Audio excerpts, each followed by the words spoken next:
n'augmente pas. En 2022, on va pouvoir dire, pas qu'on est à l'équilibre, mais qu'on est à l'excédent, mais qu'ensuite le solde va se creuser.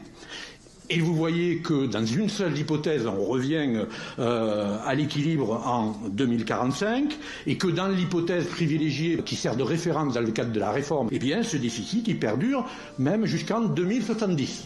Là, deuxième étonnement, les dépenses ne dérapent pas, on commence à l'équilibre, comment le solde peut-il se creuser?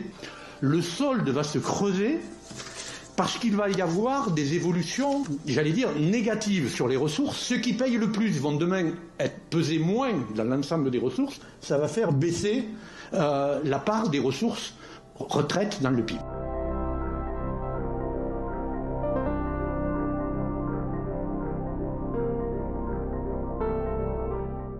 Quand on repousse l'âge de la retraite, bien évidemment, on fait des économies sur les retraites, puisqu'on ne paye pas des retraites à des gens auxquels on en aurait payé s'il n'y avait pas eu de report de l'âge, mais ça provoque des dépenses ailleurs. Si on repousse, et si on gagne 1 en repoussant l'âge, il y a 0,33 qui part en dépenses ailleurs. C'était pour beaucoup des dépenses d'invalidité. La différence entre la réforme aujourd'hui et par exemple celle de 2010, c'est que l'âge d'ouverture des droits pour les invalides et les inaptes ne sera pas repoussé. C'est-à-dire qu'on aura moins d'économies sur les retraites puisque les invalides et les inaptes ne seront pas concernés, mais en contrepartie, on aura moins de dépenses induites sur les invalides et les inaptes parce qu'ils ne sont pas conservés.